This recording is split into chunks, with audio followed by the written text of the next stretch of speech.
Bonsoir à tous et bienvenue avec moi en plateau ce soir.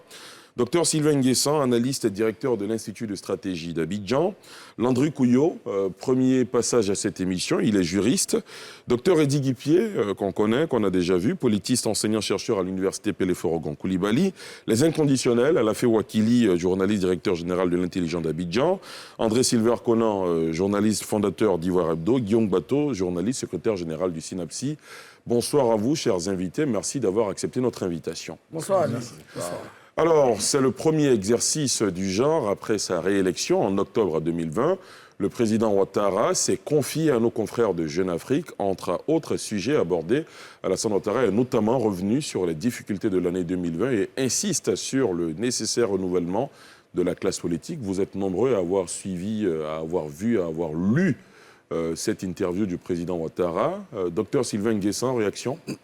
Oui, ce tour d'horizon du président de la République nous a permis de voir un peu dans quelle direction son orientation stratégique par rapport au PND 2022-2025. J'en retiens 5 idées fortes de cet entretien du président de la République. D'abord, son état de relations qui se serait amélioré avec le président Babo Bédié. On espère que ça va continuer. Ensuite, le bilan du gouvernement, avec une mention spéciale pour le Premier ministre. Ça, c'est intéressant de l'entendre. Ensuite, le président a parlé du dispositif sécuritaire en vue de contrer la menace terroriste. Ça nous rassure qu'il a une résilience ivoirienne. Je garde la meilleure pour la fin. C'est la question de la réforme constitutionnelle. J'en suis un des partisans les plus actifs, enfin, j'ose le dire. Et le président a dit, toutes les remarques, qu'il laisse l'Assemblée nationale décider. Selon que les députés diront oui, ça sera le oui. Selon qu'ils diront non, ça sera le non, qui ne s'opposerait pas personnellement à cette modification constitutionnelle. Cela me réjouit. Cela réjouit aussi la grande famille de ceux qui sont pour cette réforme institutionnelle. Voici un peu les grandes idées que je reviens. Si vous permettez, j'aurais aimé que le président se prononce un peu sur la question des champions nationaux. Moi, ça me tient particulièrement à cœur au débat, au-delà des querelles politiques, tout ça, les champions nationaux, il faudrait vraiment que le président de la République y veille de façon particulière. Très bien. Landry Couillot, oui. Comment vous avez réagi suite à la lecture de cette interview fleuve du président Ouattara dans Jeune Afrique? Bien sûr, fleuve parce qu'il s'agit d'une interview bilan. L'opportunité lui a été donnée de faire, comme je dis, un tour d'horizon, mais aussi de brasser tous les événements qui ont marqué les 12 mois, bien sûr, depuis sa réélection. Et ce n'est pas anodin d'avoir choisi ce moment précis, parce que cela marque l'histoire de la Côte d'Ivoire. Parce qu'il y a un an, il y a 12 mois, les Ivoiriens étaient dans le tumulte quant à l'élection du président de la République. Et donc, ce que l'on peut retenir, c'est que, en termes personnels, c'est que dans la forme, nous avons un président de la République beaucoup plus reposé, beaucoup plus serein. Et il faut analyser les éléments de langage, moins agressifs, beaucoup plus portés sur l'avenir, tout en, bien sûr, élevant des événements plus ou moins douloureux. Mais c'est important de le dire et de le souligner, de savoir qu'on a un président de la République qui est dans un certain confort certainement que ce confort-là lui est permis par une opposition plus ou moins préoccupée à se réorganiser. Mais on a un président Alassane Ouattara qui aujourd'hui est en capacité de parler de réconciliation, ne pas refuter dans la sémantique, parce que le lexique a changé. Il dit réconciliation et il évoque les différents efforts qui sont accomplis dans ce sens-là. Et ça, c'est très important pour moi en termes de signal, c'est fort. S'il faut parler des champions nationaux, je suis d'accord, mais ces champions nationaux ont besoin d'évoluer dans un cadre où la paix, la cohésion règnent et ils sont en capacité de pouvoir créer et proposer leurs biens et services à la République de Côte d'Ivoire. Et ça, c'est un élément très important et que j'ai, pour ma part, retenu, puisque la question de la réconciliation me tient à cœur. Sans paix, il est impossible de faire quoi que ce soit dans un pays comme la Côte d'Ivoire. On est bien d'accord. Guillaume Bateau? Moi, le président Ouattara n'a pas changé. Pas changé. Et il dit toujours ce qu'il veut faire. Je pense que l'interview, j'aurais aimé que le président Ouattara soit ferme sur la question... Sur quelle question précisément? J'en avais dit, sur la question du renouvellement de son départ, lui et ses amis. Quand vous dites lui et ses amis, vous faites allusion à qui? Je parle au président Bédié, au président Gbagbo. Sur ce plateau, je suis quand même, on peut me le créditer, je suis un de ceux qui, depuis longtemps, disent que le président Ouattara, le président Gbagbo, le président Bédié doivent prendre leur retraite. J'en connais beaucoup qui réclameraient la paternité de cette... Non, mais sur LCI, on peut voir les vidéos. Bien sûr, bien sûr. On est bien Parce que quand d'accord. je commençais, donc pour dire quoi? Il n'a pas été assez faible. Bon, il a dit, ça ne gêne pas que les députés... parce que notre ami Assali Timoko a annoncé, j'aimerais que les députés le fassent. Mais j'aurais voulu que le président dise, oui, je suis d'accord. Et que moi, Alassane Ouattara, et mes amis, parce qu'il a dit qu'ils vont se rencontrer dans quelques jours, dans l'interview, il a dit, que je vais les rencontrer pour leur dire que les vacances sont arrivées. On s'en va à la maison, on laisse plus jeunes que nous. Mais vous en trouverez certains qui vous diraient, mais il ne peut pas décréter, lui, de se retirer avec... De son point de vue, nous sommes avec les elders. Il est le président de la République. Il a quand même une part importante. Il peut dire son point de vue. La législation des députés, je trouve que, bon, ça va te faire. Mais au-delà de ça, le président Ouattara a dit beaucoup de choses assez intéressantes. Bon, là où je suis un peu resté sur ma faim, c'est que sur le cas de Guillaume Soro, il a encore dit qu'il est condamné à perpétuité et qu'il doit venir faire face à la justice. Je pense que le président Ouattara doit faire mieux, apaiser mon voisin de droite, à parler de rassurer la paix et tout. Il faut que le président Ouattara sorte en 2025 avec un pays réconcilié. Et là où on l'attend, il a bien reçu le président Gbagbo, on était tous contents. On attend que le ministre Charles Blé Goudé ait son passeport qui rentre, que le président de l'Assemblée nationale, le premier ministre, ancien premier ministre Guillaume Soro rentre, et que tout ce monde-là, il gère ça et qu'il parte avec ses amis, vraiment dans la paix, en chantant, on dit, la rose, la fleur. C'est ça que nous attendons du président Ouattara. Il a beaucoup fait. Mais si, encore pour parler de perpétuité, c'est pas très très bon pour lui. D'accord, je vois Landry qui veut réagir, vous aurez le temps de réagir. Docteur Eddy Guipier, réaction? Bon, je pense que je vais peut-être faire la synthèse des propos de mes prédécesseurs qui ont été bien concis, structurés, comme le docteur Nguessan vient de le dire, en 5 points majeurs. Il faut, au niveau de l'analyse du discours politique, convoquer les éléments de terminologie. Hein, on parlerait d'éthos, de logos et de pathos. Voilà. Donc là, au niveau du logos, au niveau de la structure même du discours, vous savez que le chef de l'État est un homme de médias, c'est un homme qui apprécie vraiment les médias et ce silence était quand même pesant. Voilà. Ceci étant, nous étions dans les heures de braise jusqu'à ce que la vie politique soit pacifiée légèrement avec la question des élections législatives et le retour du président Laurent Gbagbo ainsi que la rencontre historique entre les deux chefs d'État ont permis de dégéler, d'apaiser la vie politique. Ceci étant, il y a des gestes à multiplier, je l'ai dit à plusieurs reprises sur ce plateau. Ce ne sont pas des gestes isolés, ce sont des gestes qui doivent être multipliés afin de faire en sorte que la politique reste un jeu, une compétition saine entre des acteurs qui se connaissent, qui se pratiquent depuis très longtemps. Comme le docteur Nguessan l'a dit tout à l'heure, satisfait au niveau de l'armée ivoirienne qui est engagée justement sur le front pour la défense des frontières. On voit qu'un fort effort en équipement, etc. est fait.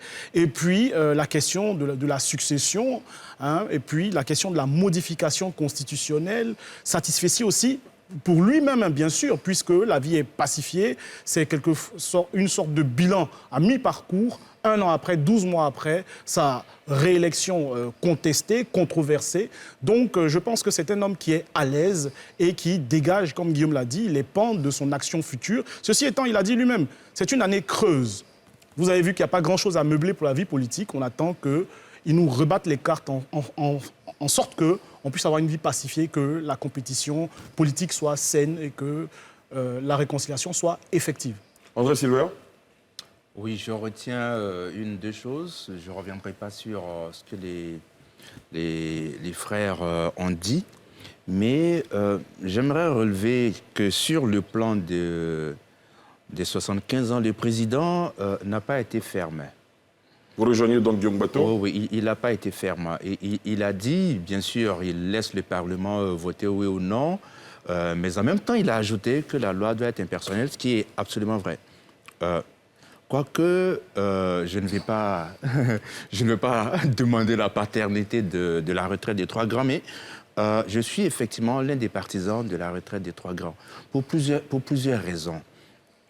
La première, c'est que, voyez-vous, cher Ali, moi, je suis aujourd'hui directeur, patron de presse.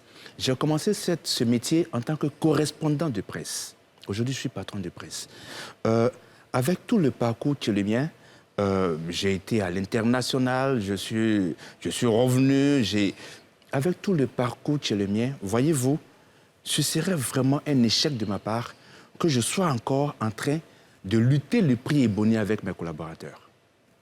Ce serait un échec personnel. Le président Henri Konan Bédié, plus d'un demi-siècle de vie politique. Le président Laurent Gbagbo, plus d'un quart de siècle de vie politique. Le président Alassane Ouattara, plus d'un quart de siècle de vie politique. Chacun, à son niveau, à un certain moment, a estimé qu'à plus de 75 ans, il était difficile de gouverner. Le président l'a dit, c'était à Katiola, on est tous témoins. Il a dit, à 68 ans, je n'ai pas mes 68 ans, la charge présidentielle est très forte, et donc je pense que c'est le moment de partir. Le président Laurent Gbagbo, en 2001, il a dit que les 75 ans avaient été mis dans la Constitution pour éviter le syndrome de Félix Houphouët-Boigny. Quand vous prenez les statuts du PDCI en mars 2005, les statuts du PDCI avaient inclus la clause de 75 ans pour être président du PDCI. Voyez-vous, ils ont conscience qu'à un certain moment, il faut partir. Mais je vous fais une confidence. Les conseils des ministres, vous savez combien de fois on fait maintenant? Avant, les conseils des ministres se faisaient chaque semaine. Aujourd'hui, c'est chaque 2 semaines. Tout à fait. Bientôt, on sera comme au Cameroun. Voyez-vous, à un certain moment... Comment ça se passe au Cameroun? Non, au Cameroun, ben, écoutez, vraiment, c'est le pire des exemples. Je sais que ce n'est pas le cas. Mais ce qui est intéressant avec le président Alassane Ouattara, c'est qu'il a montré sa volonté de partir. Les autres doivent suivre. Le moment est arrivé, sinon, voyez-vous, il y a 4 mois, il n'y avait pas cette fronde au sein du Front populaire ivoirien. Il y a 4 mois, les gores qui sont les plus critiques aujourd'hui sont ceux qui, il y a 4 mois, défendaient bec et ongle le président Laurent Gbagbo. Mais il y en a toujours qui le défendent. Il y en a qui continuent de le défendre. Pour dire quoi? Pour dire qu'ils sont en train de partir vers la fin de leur vie politique. Ils doivent partir avec la grandeur, avec les honneurs, plutôt que d'être poussés par la force et qu'ils partent par la petite porte. Alain Wakili. Ok. Moi, j'ai noté dans ce que le président a dit qu'il a insisté aussi sur la lutte contre l'impunité. Il y a quand même eu des choses lors de cette élection. Au-delà de la réconciliation, il a dénoncé à nouveau avec vigueur et force ce qui s'est passé, des gens qui sont prêts à tout pour accéder au pouvoir. Et je pense que certains se sont sentis visés. Il y a eu une réaction d'ailleurs qui fait un peu monter peut-être le mercure. Le président Bédié a réagi sur la question. Le président de la République a été ferme et il ne faudrait pas qu'on oublie. On parle tous de réconciliation et en parlant de réconciliation, on oublie souvent la question de l'impunité et aussi comment créer les conditions pour que ce qui nous conduit au conflit et à des crises ne se reproduise plus. Cela dit, concernant tout ce qui a été dit, il y a eu beaucoup de débats, on aura l'occasion peut-être de revenir. Moi, je veux savoir, la retraite, de quelle retraite s'agit-il? S'agit-il de la retraite, de la capacité de retraiter à une candidature à l'élection présidentielle?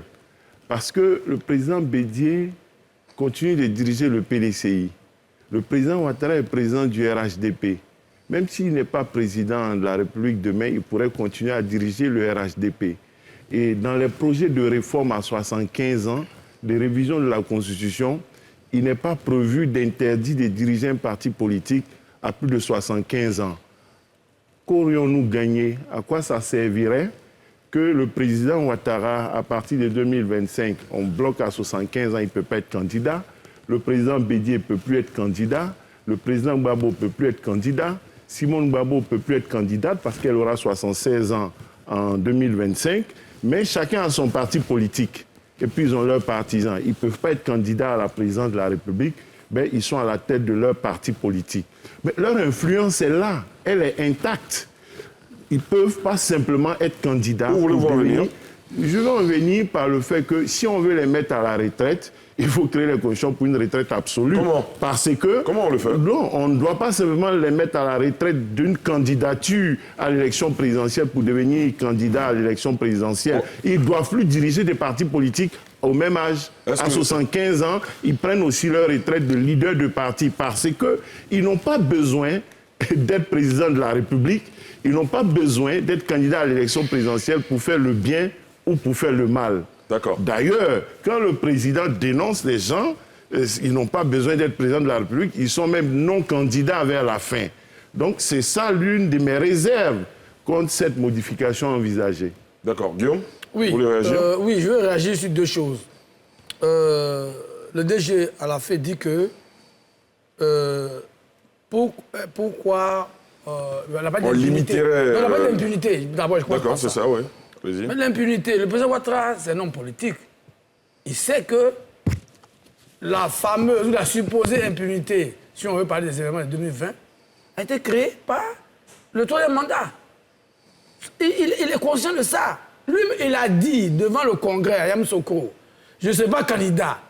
Il a plaidé après la mort du Premier ministre Amadou Gon. Bon, on est compatissants. Mais il sait que ces événements sont la conséquence de son troisième mandat. Et s'il a libéré, d'abord, n'a pas arrêté le président Bédié, et ensuite il a libéré les uns les autres, et aujourd'hui il n'y a plus personne en prison, il sait. Donc, l'impunité, il a dit qu'il y a des enquêtes, mais lui, il sait que ces enquêtes n'iront nulle part. Il sait très bien. Maintenant, sur la question de Je vous laisse la responsabilité de votre... Moi, j'ai toujours assumé ce que j'ai dit. De votre assertion, oui, bien sûr. J'ai toujours assumé ce que j'ai dit. Mais je vous rappelle que... Oui, j'ai dit, cette le président Ouattara, responsabilité est la tout homme vôtre. politique, il sait que les événements d'octobre et novembre 2020 sont consécutifs au troisième mandat. Et lui-même, en tant qu'homme politique, s'il a connu le président Bédié dès novembre, c'était pour baisser la tension. Il aurait dû arrêter le président Bédié. Pourquoi il n'a pas arrêté? Parce que c'est le président annoncé du CNT. Donc, il sait très bien que son troisième mandat controversé ou combattu a créé ce qu'on a fait. Moi, je Et sais qu'on a fait, qui a fait? Qui a fait quoi? Vous avez fait quelque chose, vous? Moi, je n'ai rien fait. Bon, Guillaume, terminez votre développement. C'est à la fin qui m'a coupé. Terminez votre Oui, mais parce développement. que tu es un arbitre, à la fin me coupe, tu Non, me non, dis, justement, mais je vous redonne la parole. Merci beaucoup. Je vous redonne la parole. Donc, sur ça, l'impunité, le président Ouattara sait qu'il n'ira pas loin. Maintenant, la question de l'âge. André a rappelé à juste titre que dans le test du PDCI, avant 2005, il était écrit qu'à 75 ans, on ne devait pas être candidat. Mais le président Gbagbo lui-même, il a pris la parole au Forum de la réconciliation, André l'a rappelé. Donc, quand eux disent ça, ils sont conscients que dans leur propre parti, ils doivent aussi passer la main. Voilà. Je pense qu'il faut que ce débat-là, on le ferme. Parce que tous, C'est comme vous êtes en train de dire, l'interview. c'est que nos leaders politiques ont pris l'habitude de dire des choses qu'ils n'ont pas respectées. Oui, mais ça, j'ai toujours dit ça ultérieurement. ici. Le président Ouattara a dit dans l'interview que lui, ça ne le gêne pas, parce qu'il a déjà dit au Congrès qu'il n'est pas candidat en 2020, même s'il a été candidat après. Bon, c'est ça la vérité. Mais il dit que ça ne le gêne pas. Et je suis d'accord avec lui. Le président Bédié, le président Gbagbo, ils ont dit à Yves partout, à profusion, que ce n'est pas bon d'être président de la République à 80 ans, parce que le pays est grand et il y a beaucoup de gens pour faire le travail. Si le président Houphouët-Boigny est mort et que nous sommes encore vivants, mais attends. D'accord. Il peut laisser André? la place. J'aurais souhaité que les présidents Bédié et Gbagbo se prononcent sur ce projet. Ils sont déjà Au moins, prononcés. non, ils s'étaient prononcés il y a de cela À l'époque, 15, dans des 20 ans et contextes autres. particuliers. Voilà, le président Gbagbo avait dit que quand il était quand il fonction. gouvernait, il avait dit que vu sa posture, c'était vraiment ce serait rabaissant qu'il vienne encore disputer la présidence du FPI avec Pascal Afingezan, mais c'est ce qu'il a fait. Donc, je vais dire, il y a ce qu'ils ont dit avant et il y a leur posture actuelle. Il est important, en termes de clarification, qu'ils disent clairement ce qu'ils pensent de ce projet. Première chose. La deuxième chose, Guillaume l'a dit, la désobéissance civile est la conséquence du troisième mandat. Là-dessus, je pense que la cause des violences électorales, pré-électorales et post-électorales, la cause, c'est le troisième mandat. Donc là-dessus, il faut qu'on clarifie bien les choses.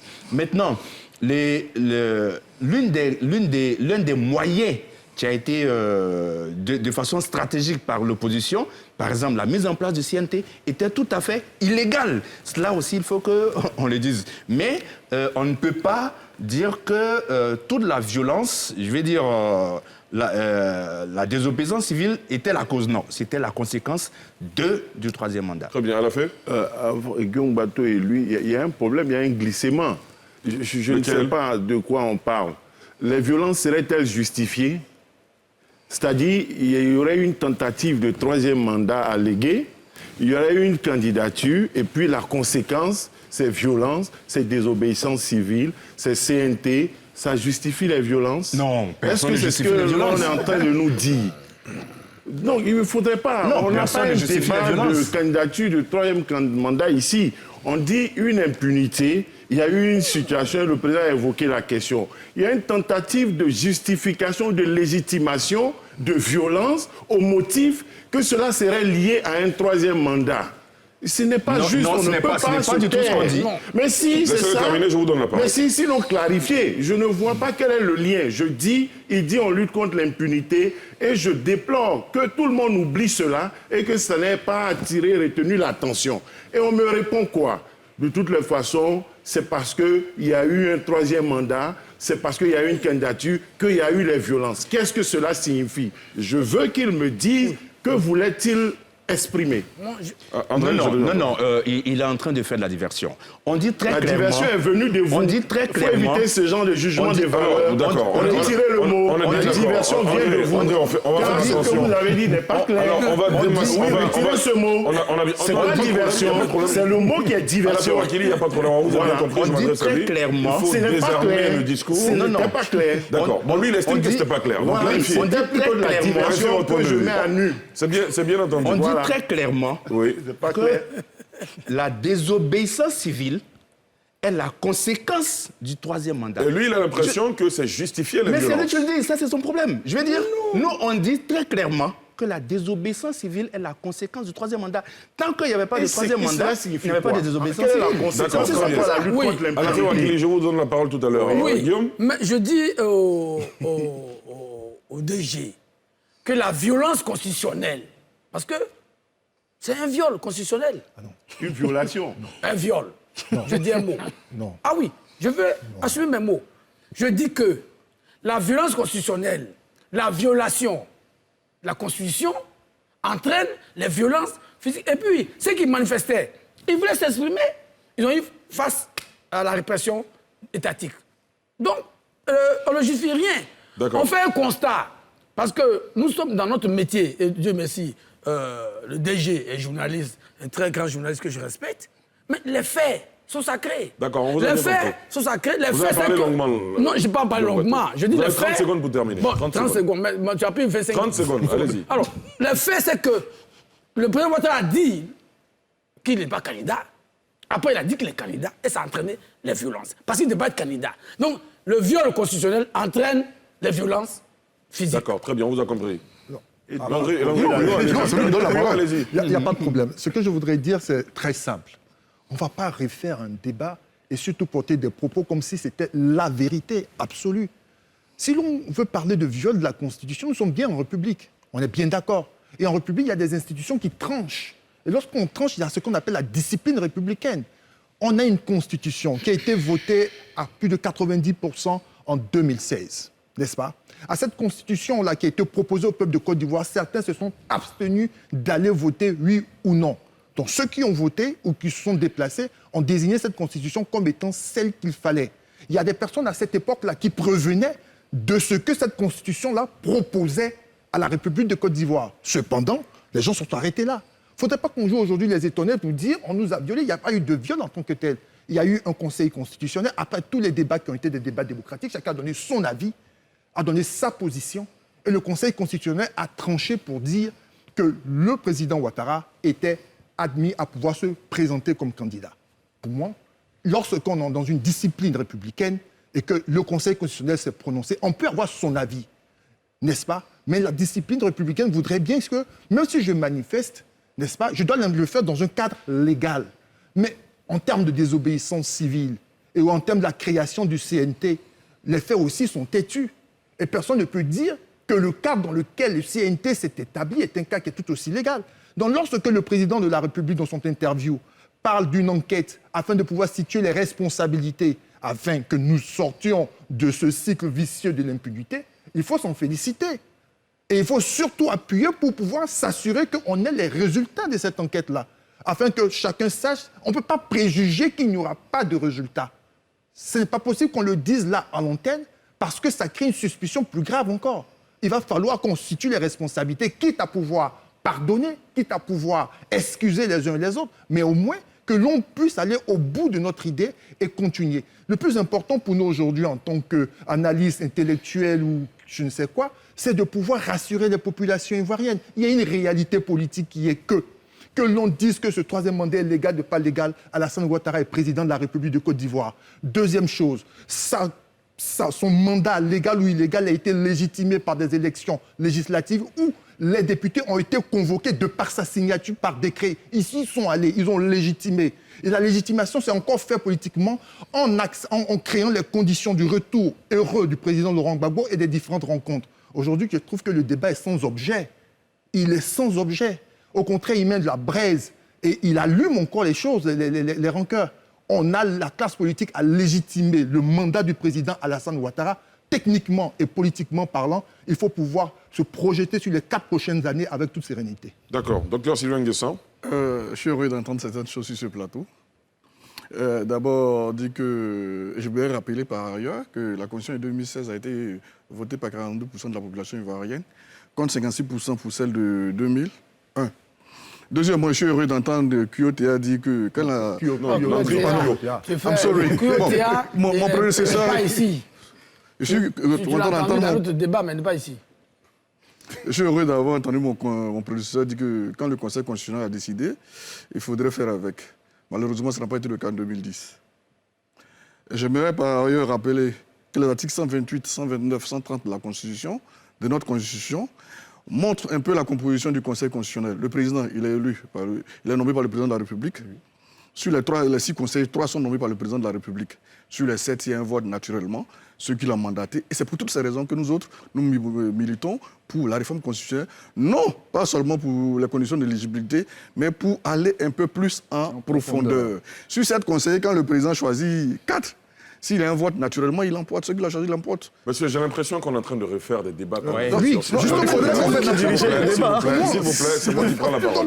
S'il vous plaît, j'ai l'impression qu'on est en train de faire des débats qu'on a eus ici il y a 8, 9 mois. On ne va pas refaire le débat. On est en train de se prononcer sur... Je vous laisse donc le soin de réorienter. Je vous laisse donc réorienter. Je vous laisse donc réorienter, ça va. Non, il n'y a pas de problème.